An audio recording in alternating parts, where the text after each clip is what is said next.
Dear students, आज हम discuss करेंगे क्लैपेरॉन इक्वेशन।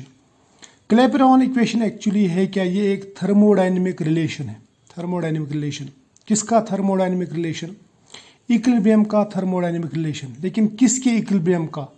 किसी भी एक सब्सटेंस का जिसके दो फेजेस में इक्विलिब्रियम बन रहा हो। इन एक सब्सटेंस जब दो डिफरेंट फेजेस में हो और वो इक्विलिब्रियम में हो, तो उसके लिए अगर कुछ भी इंफॉर्मेशन चाहिए कि मतलब वो फेज कब किस तरफ जाएगा और कौन सा फेज कब बनेगा एट इक्विलिब्रियम, तो हम इस रिलेशन के थ्रू निकाल सकते हैं। ये क्लैपेरॉन इक्वेशन के थ्रू निकाल सकते हैं। ये हमें इसके बारे में इंफॉर्मेशन देता है। अब फेज क्या है और सब्सटेंस क्या है? मान लो हमारे पास में वाटर है। वाटर जो है ना, ये हमारे पास में आइस के फॉर्म में भी रह सकता है, ये लिक्विड फॉर्म में भी रह सकता है और ये वेपर फॉर्म में भी। तो मैं बोलूँगा कि अगर मैं लिक्विड को हीट करूँ एक बंद कंटेनर में, तो वेपर में कन्वर्ट हो जाएगा और कुछ देर के बाद में वेपर्स जो है ना वो वापस, क्योंकि ये बंद कंटेनर है ना, बंद ये जार है, कुछ देर के बाद में वेपर्स वापस लिक्विड में कन्वर्ट हो जाएंगे, है ना, होना शुरू हो जाएंगे। तो ये जो है ना, ये प्रोसेस ये रिवर्सिबल है। लेकिन कब? जब ये क्लोज कंटेनर में हो, क्लोज कंटेनर में। तो एक पॉइंट आएगा जब वेपर और लिक्विड वाटर का इक्विलिब्रियम बनेगा। इसी तरह से सॉलिड लिक्विड का हम इक्विलिब्रियम ले सकते हैं। लिक्विड फेज ये एक फेज है, वेपर दूसरा फेज। इस तरह से सॉलिड एक फेज है तो ये दूसरा फेज है। तो मैं बोलूँगा कि ये दो फेजेस के बीच में इक्विलिब्रियम बन रहा है। इसी तरह से अगर हम आयोडीन लेंगे, आयोडीन का सॉलिड लेंगे और इसको एक जार में रखेंगे, तो आयोडीन वेपर्स बनाता है वो, है ना, और फिर वो वेपर्स वापस डिपॉजिट होके सॉलिड बनाते हैं। तो मैं बोलूँगा सॉलिड वेपर इक्विलिब्रियम, दो फेजेस के बीच में इक्विलिब्रियम बनता है। इसी तरह से अगर हम सल्फर लेंगे, मैं लूँगा रोम्बिक सल्फर, मैं लिखूँगा SR, ये भी सॉलिड सल्फर है ना। इस तरह से मोनोक्लाइनिक सल्फर SM, राइट। रोम्बिक और मोनोक्लाइनिक सल्फर दोनों सॉलिड है, स्टेट तो इनका एक ही है, लेकिन इनके क्रिस्टल स्ट्रक्चर्स अलग हैं, या मैं बोलूँगा इनके फेज अलग हैं। तो इन दो फेजेस के बीच में इक्विलिब्रियम बन सकता है। अब कौन सा फेज कितना ज़्यादा बनेगा, कब बनेगा, कब ये इधर शिफ्ट होगा या कब ये इधर शिफ्ट होगा, ये सब इंफॉर्मेशन अगर हमें निकालनी हो तो क्लैपेरॉन इक्वेशन इसके लिए बहुत ही अच्छा है। समझ में आया ना? क्लियर? चलो अब हम ये क्लैपेरॉन इक्वेशन डिस्कस करते हैं, डिराइव करते हैं। ठीक है, चलो हम लेते हैं एक सब्सटेंस जो दो फेजेस में है, जो दो डिफरेंट फेजेस में है। जैसे ये है या ये है या ये है या ये है। मैं लूँगा एक सब्सटेंस, उसके मैं दो फेज बनाऊंगा, फेज 1 और फेज 2। ये दोनों इक्विलिब्रियम में है। मैं बोलूँगा phase 1 is in equilibrium with phase 2, right. ये फेज 1 कुछ भी रह सकता है, सॉलिड लिक्विड गैस। इस तरह से फेज 2 कुछ भी रह सकता है। हमें दो फेजेस के बारे में जानना है। समझ में आया ना? अब अगर ये दोनों इक्विलिब्रियम में है, इक्विलिब्रियम में ये दो फेजेस, तो इसके पास में भी, इसकी भी कुछ फ्री एनर्जी होगी, इसकी भी कुछ फ्री एनर्जी होगी। मैं बोलूँगा फ्री एनर्जी। क्या बोलूँगा? Free energy. किसकी फ्री एनर्जी? फेजेस की फ्री एनर्जी। इस फेज की रहेगी G1 सपोज, इसकी लिखूंगा मैं G2। ये है फ्री एनर्जी। समझ में है ना? शाबाश। अगर मैं लिखूंगा change in free energy, change, तो क्या लिखूंगा मैं लिखूंगा change in free energy, in free energy. Free energy का जो चेंज है वो हम दिखाते हैं डेल्टा G से, राइट। मैं बोलूँगा चेंज जब भी हम दिखाते ना, वो दिखाते हैं हम G1 माइनस G2 या G2 माइनस G1। तो मैं बोलूँगा वो बराबर आएगा G2 माइनस G1। इन दोनों में कितना फर्क है, वही तो चेंज कहलाएगा। अगर ये एट इक्विलिब्रियम होंगे, क्या होंगे? At equilibrium. इक्विलिब्रियम पे डेल्टा G कितना होता है भाई? शाबाश, जिसने पढ़ा है ना पुराने लेक्चर, जिसने देखे पहले वाले, उसको मालूम है कि डेल्टा G 0 के बराबर होता है। कब? At equilibrium. यहां तक तो बात समझ में आ गई, शाबाश। अब देखो, अब यहां पे हम थोड़ा सा मूड चेंज करते हैं। अगर डेल्टा जी 0 के बराबर है तो G2 माइनस G1 ये भी 0 के बराबर आएगा, क्योंकि डेल्टा जी 0 के बराबर है ना। या मैं बोलूंगा G2, या यहां पे लिखूंगा, और G2 is equal to G1। यहां तक तो क्लियर है, मगर कब? At equilibrium. राइट? समझ में आया? शाबाश।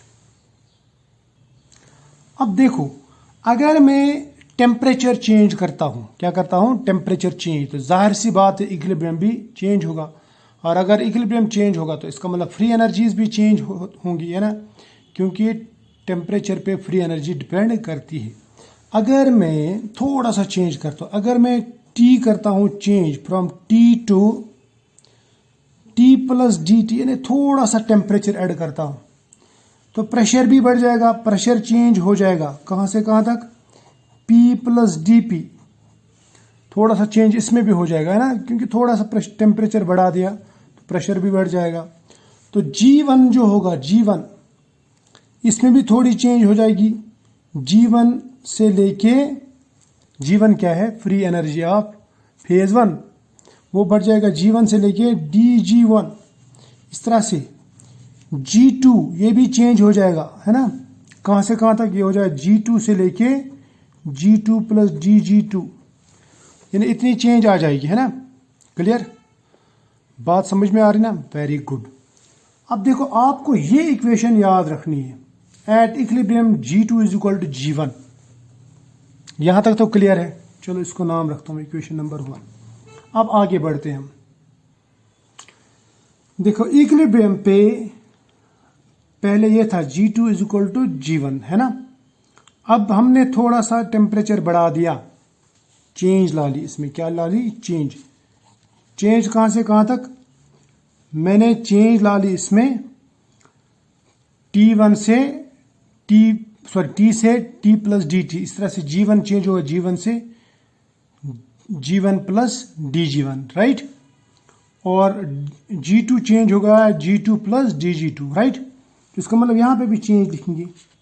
देयरफॉर मैं ऐसा लिखूंगा, याद रखना, मैं लिखूंगा G2 प्लस ये वाला DG2 equal to, right, G1। ये G1 चेंज होगा कहां से? G1 plus DG1। ऐसा लिख सकते हैं ना हम? शाबाश, थोड़ा थोड़ा चेंज ला लिया, राइट। यहां तक तो क्लियर है?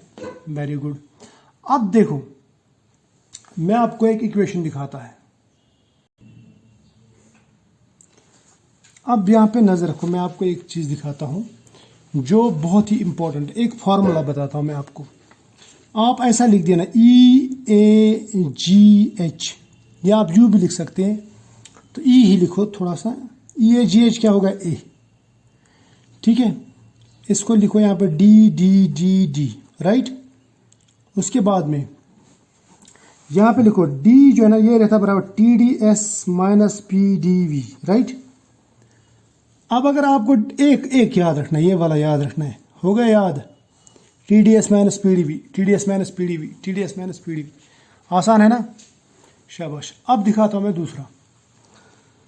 इसको सीधा इधर लेके आओ, ये बन जाएगा माइनस PDV, राइट। अब इसको इधर ले जाओ, इस साइड में, लेकिन उल्टा करके, तो ये बन जाएगा, उल्टा करो तो माइनस बन जाएगा SDT, ठीक। अब इसको यहां पे ले जाओ, यहां पे लिखो इसको माइनस SDT, यानी इसको राइट वाले को सीधा लेके आओ, लेफ्ट वाले को फिर उल्टा करो, उल्टा करेंगे तो माइनस बन जाएगा प्लस VDP। PDV के बदले में VDP लिखो। इसके बदले में यहां पे आ जाओ, राइट वाले को सीधा VDP, है ना। इसको इधर ले जाओ लेकिन उल्टा करके, तो ये बन जाएगा माइनस बन जाएगा प्लस TDS, राइट।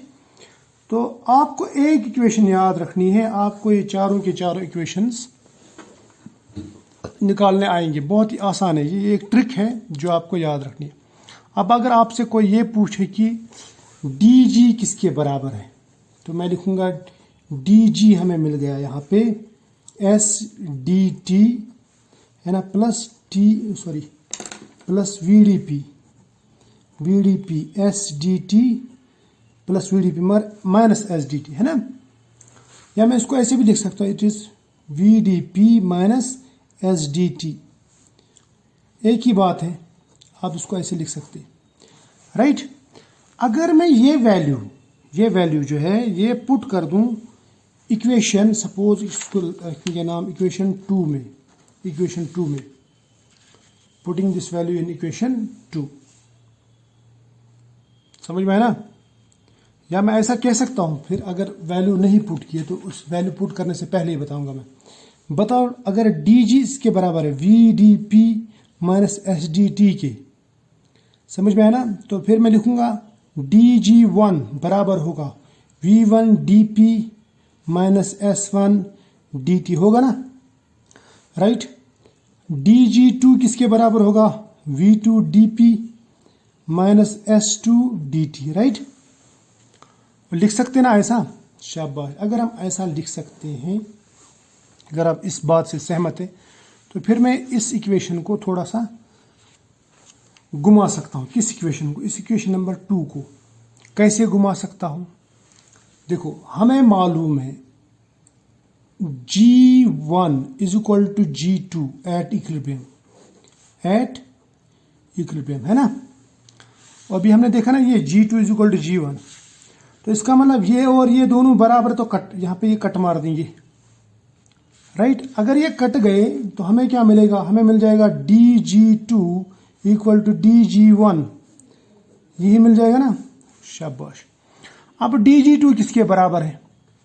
DG2 आपने अभी लिखा, वो है, मैं लिखूंगा V2 DP minus S2 DT, यही है ना, वो DG2 इसी के बराबर है ना, शाबाश। अब देखो DG1 किसके बराबर है? मैं लिखूंगा V1 DP minus S1 DT, इसी के बराबर है, राइट। अब देखो इसको हम थोड़ा सा ठीक करेंगे। अब हमारा आ गया क्लैपेरॉन इक्वेशन, ये बहुत ही आसान है। अब इसको थोड़ा सा घुमा फिरा के लिखना, बाकी कुछ नहीं करना है। हम क्या करेंगे, हम V वाले इधर ले जाएंगे और S वाले इधर ले जाएंगे, क्लियर। तो ये क्या बन जाएगा? ये बन जाएगा यहाँ पे V2 DP minus V1 DP, है ना, ये इधर ले जाओ, ये हो गया बराबर, ये माइनस S2 है, इसको राइट साइड में ले जाए, ये बन जाएगा plus S2 DT minus S1 DT, और यही है ना, शाबाश। अगर यही है, आप इससे सहमत हैं तो आगे चलते हैं। फिर इसको मैं थोड़ा सा ऐसे करता हूं, हाईलाइट, राइट। अब देखो यहां पे क्या कॉमन है, यहां पे कॉमन है DP निकालो कॉमन, अंदर क्या रह जाएगा V2 माइनस V1। किसी को कोई शक? शाबाश, कोई शक मिथुन चक्रवर्ती का। इस तरह से यहां पे S2 माइनस S1 ये आ जाएगा, और ये कॉमन DT कॉमन निकालो, राइट। ये बन गई दूसरी इक्वेशन, वो समझ में आया। V2 minus V1 means change in volume, S2 minus S1 means change in क्या है? एंट्रोपी, चेंज इन एंट्रोपी, याद रखना है। S क्या है? एंट्रोपी का सिंबल। तो मैं इसको लिख सकता हूं फिर dV dP is equal to DS dt, right. और ठीक है, या मैं इसको ऐसे भी लिख सकता हूँ DP यानी चेंज इन प्रेशर, DP इधर लिखो, इधर लेके आओ DT, ये बन जाएगा डिनोमिनेटर, ये हो जाएगा DS delta S by delta V। वो कोई शक यहाँ पे? शाबाश, क्लियर, समझ में आया, वेरी गुड।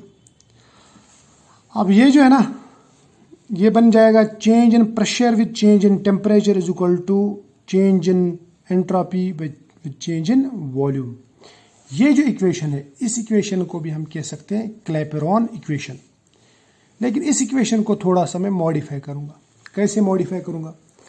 हम लिखते हैं ना सेकंड लॉ में, क्या लिखते हैं हम लिखते हैं जो एस है एंट्रोपी, उसको हम लिखते हैं ऐसे D Q reversible divide by T, ऐसे लिखते हैं ना। क्लियर? अगर हम अब इस Q के बदले में, Q क्या है? हीट, और T क्या है? Temperature, right. अब इसके बदले में अगर हम लिखेंगे latent heat of phase change या फेज ट्रांसफॉर्मेशन, उसको हम दिखाएंगे Q के बदले में H से। किससे दिखाएंगे? H से। मैं लिखूंगा ऐसे, if delta H is latent heat of phase change. अब देखो, हम जो बात कर रहे हैं यहाँ पे, हम दो फेजेस की बात कर रहे हैं, और जो इक्विलिब्रियम में एक फेज को दूसरे फेज में कन्वर्ट करते हैं बाय सप्लाइंग हीट और विड्राइंग हीट। समझ में आया ना? अगर मैं सपोज एक लिक्विड को वेपर में कन्वर्ट करता हूं, तो उस लिक्विड को वेपर में कन्वर्ट करने के लिए कितनी हीट की जरूरत पड़ती है कांस्टेंट टेम्परेचर पे, उसको हम कहते हैं लेटेंट हीट ऑफ वेपराइजेशन। इस तरह से सॉलिड को अगर मैं लिक्विड करता हूं, लेटेंट हीट ऑफ मेल्टिंग या लेटेंट हीट ऑफ फ्यूजन बोलूंगा मैं। यानी ये तो हीट ही है ना जो हम दे रहे हैं, तभी जाके एक फेज दूसरे फेज में कन्वर्ट हो जाता है, राइट। अब अगर मैं डेल्टा एच को लिखता हूं इस क्यू के बदले में, तो फिर मैं यहां पे लिख सकता हूं डेल्टा एस जो है वो बराबर आएगा delta H, therefore delta S is equal delta H divide by T, है ना। ये भी हीट है, ये भी हीट है, लेकिन इस हीट को हम बोलते हैं एंथैल्पी। क्या बोलते हैं? एंथैल्पी। ठीक, एंथैल्पी मीन्स हीट चेंज या heat content of system at constant pressure, right. अब मैं अगर ये एंथैल्पी लेता हूं इसके बदले में, डेल्टा एस के बदले में, फिर मैं इस इक्वेशन को, इस इक्वेशन नंबर 3 को, देयरफॉर इक्वेशन 3 इट बिकम्स, क्या बन जाएगा? ये बन जाएगा dp by dt, right, equal to delta S के बदले में क्या लिखेंगे? डेल्टा एच बाई टी लिखेंगे ना, divide by T into delta we आएगा, राइट। वो समझ में आया ना? शाबाश। अब ये जो इक्वेशन है, ये वाली इक्वेशन, दिस इक्वेशन, इसको हम कहते हैं final Clapeyron equation. Clapeyron equation. समझ में आया? शाबाश। अब हमारे पास में ये जो इक्वेशन है dp by dt is equal to delta H by T delta V, इस इक्वेशन को क्या कहा मैंने? यह है क्लैपेरॉन इक्वेशन, है ना। क्लैपेरॉन इक्वेशन, ये याद रखना। और ये क्लैपेरॉन इक्वेशन आपको क्या बताता है कि अगर एक सिस्टम इक्विलिब्रियम में है, वहां पे change in pressure with change in temperature जो आएगा वो बराबर आएगा delta H by T delta V. अब डेल्टा वी जो है यानी चेंज इन वॉल्यूम, ये क्या है? वॉल्यूम चेंज कब होता है? जब हम volume of phase 2 minus volume of phase 1 करते हैं, यानी जब एक फेज दूसरे फेज में कन्वर्ट हो जाता है तो वॉल्यूम तो चेंज होना ही है। सपोज मैं बताता हूं, अगर हमारे पास में वाटर लिक्विड है ना, तो लिक्विड वाटर को मैं हीट करता हूं, वो बनाता है वाटर वेपर। पहले जो लिक्विड का वॉल्यूम है वो कम रहता है, लेकिन वेपर का जो वॉल्यूम है वो बहुत ज़्यादा रहता है ना। तो इसका मतलब वॉल्यूम चेंज हो रहा है। और ये वॉल्यूम चेंज कब होता है? जब यहाँ पे हम हीट देते हैं, यानी टेम्परेचर चेंज होता है। अब उसकी वजह से प्रेशर भी चेंज होता है। अब change in pressure with change in temperature, ये कितना होता है? ये इस क्लैपेरॉन इक्वेशन से हमें पता लग जाता है। समझ में आया ना? ये हम बहुत जगहों पे अप्लाई कर सकते हैं। फॉर एग्जांपल मैं लिखूंगा, फॉर एग्जांपल अगर हम एक सॉलिड लेंगे, क्या लेंगे? सॉलिड, उसको हम लिक्विड में कन्वर्ट करेंगे, सॉलिड टू लिक्विड। तो इसका मतलब हम यहां पे कर रहे हैं मेल्टिंग। क्या कर रहे हैं? मेल्टिंग, या इसको बोलते हैं फ्यूजन। फ्यूजन मतलब conversion of solid into liquid, clear. और वहां पे जो जिस पॉइंट पे सॉलिड लिक्विड में कन्वर्ट हो जाता है उस टेम्परेचर को बोलते हैं हम फ्यूजन टेम्परेचर, या बोलते हैं इसको मेल्टिंग पॉइंट। समझ में आया, क्लियर, शाबाश। और इसके लिए जो हीट लगती है, हीट, उसको मैं बोलूंगा डेल्टा एच एफ, यानी एंथैल्पी ऑफ फ्यूजन, राइट। समझ में आया ना। अब इसके लिए मैं अगर लिखूंगा D P by D T, वो किसके बराबर आएगा, वो बराबर आएगा डेल्टा एच एफ यानी enthalpy of fusion divide by temperature of fusion, यानी फ्यूजन टेम्परेचर या मेल्टिंग पॉइंट बोलूंगा मैं, और change in volume delta we.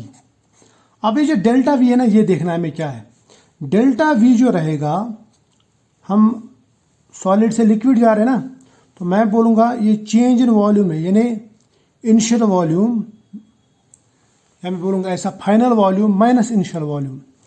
Final volume किसका है, लिक्विड का। इनिशियल वॉल्यूम किसका है, सॉलिड का। तो मैं बोलूंगा volume of liquid minus volume of solid, right. तो फिर ये इक्वेशन क्या बनेगी, देयरफॉर dP बाय dt ये बन जाएगा बराबर delta H F enthalpy change in fusion, है ना, एंथैल्पी ऑफ फ्यूजन बोलूंगा मैं। और यहाँ पे आ जाएगा मेल्टिंग पॉइंट, यहाँ पे आ जाएगा volume of liquid minus volume of solid. Liquid का वॉल्यूम सॉलिड के कंपैरिजन में ज़्यादा ही रहता है, एक्सेप्ट वाटर। वाटर में ऐसा नहीं रहता, वाटर में उल्टा हो जाता है, वो हम बाद में डिस्कस करेंगे, ठीक है। तो ये हमें इसकी ज़रूरत पड़ेगी जब हम फेज डायग्राम्स पढ़ेंगे। इसी तरह से अगर हमारे पास में सपोज एक लिक्विड है, लिक्विड ऑलरेडी लिक्विड, ये बना रहा है गैस, राइट, समझ में आया। तो ये बना रहा है गैस। अब इसमें अगर मैं dP बाई dt लिखूं तो मैं क्या लिखूं, मैं लिखूं ऐसा enthalpy change of vaporisation, right. Vapours ही बना रहा ना, वेपर्स, तो मैं बोलूंगा वेपराइजेशन। यहाँ पे लिखूंगा बॉइलिंग पॉइंट, क्योंकि बॉइलिंग पे के बाद में ये वेपर्स बनाएगा। और जिस टेम्परेचर पे लिक्विड वेपर्स में कन्वर्ट करना शुरू हो जाता है ना, उसको क्या बोलेंगे हम, बॉइलिंग पॉइंट। या जब किसी सब्सटेंस का प्रेशर एटमॉस्फेरिक प्रेशर के बराबर हो जाता है तो हम बोलेंगे इसको, उस टेम्परेचर के ऊपर बोलेंगे हम बॉइलिंग पॉइंट। इसको मैं ऐसा लिख सकता हूँ, वेपर का मैं लिखूंगा volume of vapour minus volume of liquid, right, and so on. तो ये सब जो ना, इससे हम निकाल सकते हैं relation between fusion, boiling, melting, जो भी है, with change in pressure and temperature, और साथ में एंथैल्पी भी, ठीक है, एट इक्विलिब्रियम, राइट। ये थी क्लैपेरॉन इक्वेशन। अब क्लैपेरॉन इक्वेशन को बाद में मॉडिफाई किया एक और साइंटिस्ट ने, उसने इसको थोड़ा सा एडवांस किया, उसका नाम है क्लैसियस। क्या नाम है उसका, क्लैसियस। तो नेक्स्ट टॉपिक में हम पढ़ेंगे क्लैसियस क्लैपेरॉन इक्वेशन, राइट। तो फिलहाल आज इतना ही।